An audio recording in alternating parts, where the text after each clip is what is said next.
Hi everyone, this is Dr. Pat. Thank you for joining me for part 2 of my discussion concerning opposites attracting. It's very important for us to understand how our beliefs and our values affect our relationships. It is our beliefs that usually drive a lot of our values. And you know what our values are? It really is who we are. Our values determine how we think, what we do, what we don't do, what we'll put up with, what we won't put up with. And when two people who have a lot of values that are fundamentally different enter into a relationship with each other, then it takes a lot of work for that relationship to be successful. But let me give you an example of how different beliefs can impact on a relationship.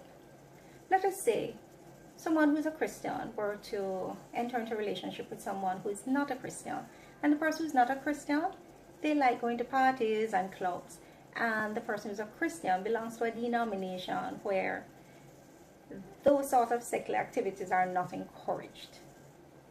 Now, because you're a couple and you have to do things together as a couple in order for the relationship to work, the person who is a Christian, even though they may be uncomfortable with attending these sort of secular activities, they will do so for the sake of their partner.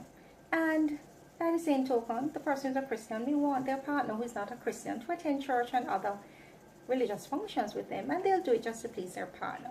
Now, sometimes what may happen is that the person who's a Christian, after attending these secular activities for a while, might begin to enjoy it and decide that, hey, I like this better than my belief. And so they backslide. The person now who is not a Christian may decide, well, in going to church for a couple of times, that they like what Christianity has to offer. And so they become a Christian. Now, that is not what normally happens though. What usually happens is that both sets of persons become so uncomfortable in having to do things that they either don't like or they have no interest in, that after a while they begin to make excuses so that they don't attend these functions.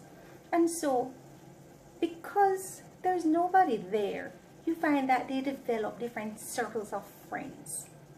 And they don't do things together anymore. But usually, they don't notice that they're not doing things together anymore. So, little by little, you start to gravitate towards your own set of friends, people who you have common interests in, who will go to these secular parties with you, and who you can share the word of God with, and who, you know, when you get a breakthrough, they can identify with what you're saying and they get excited with you concerning that. Now, if these persons who are in relationships actually end up having children together, what you might find is that even the values that they have play a significant role in how the children are brought up, because a person who is a Christian might want the children to go to church to begin to understand God, to learn about God, and the person who's not a Christian probably can't see the reason why the children need to go to church.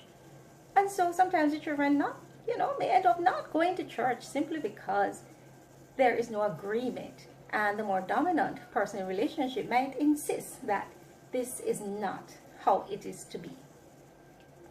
Now, because both couples are very uncomfortable with each other, needless to say, the relationship is not growing. Actually, it becomes an empty shell. And it is only after years that persons recognize that they no longer have anything in common. Not that they really did before, but they thought that they did. And this is one of the reasons why, after many years, you see a couple together, and you might wonder, why is it that after so many years of being together, they decide to separate? And it's simply because it is after that long that they really recognize that they have nothing in common, that the relationship did not grow, and there's just nothing there. Usually, it is when the children leave the home and it's just both of them again who are there, that is when they recognize that the relationship has fallen apart.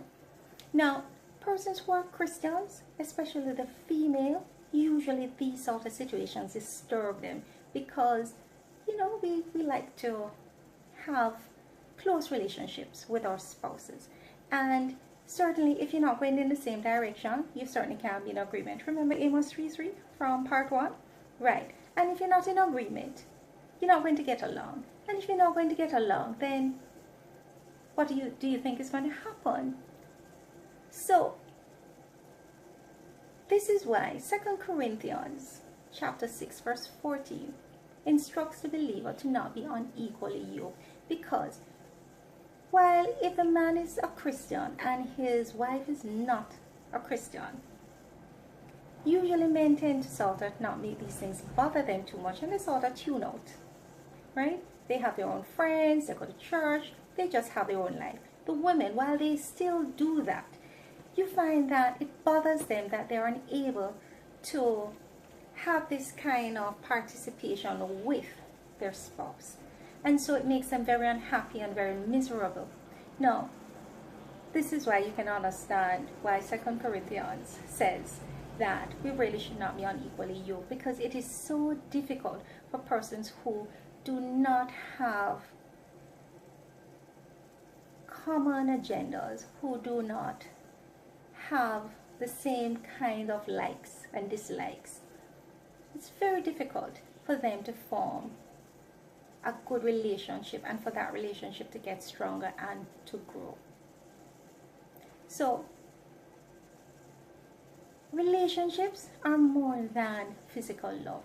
They are more than you thinking, oh, you know, I see this person, I like them, and everything will work out simply because I like them or I think I love them. There's just so much more to love and to relationships, because after a while, when all the dust settles with regards to, you know, all the hype of the emotional aspect of the relationship, then all the differences and all the situations that will come to fore are things that needs to be handled.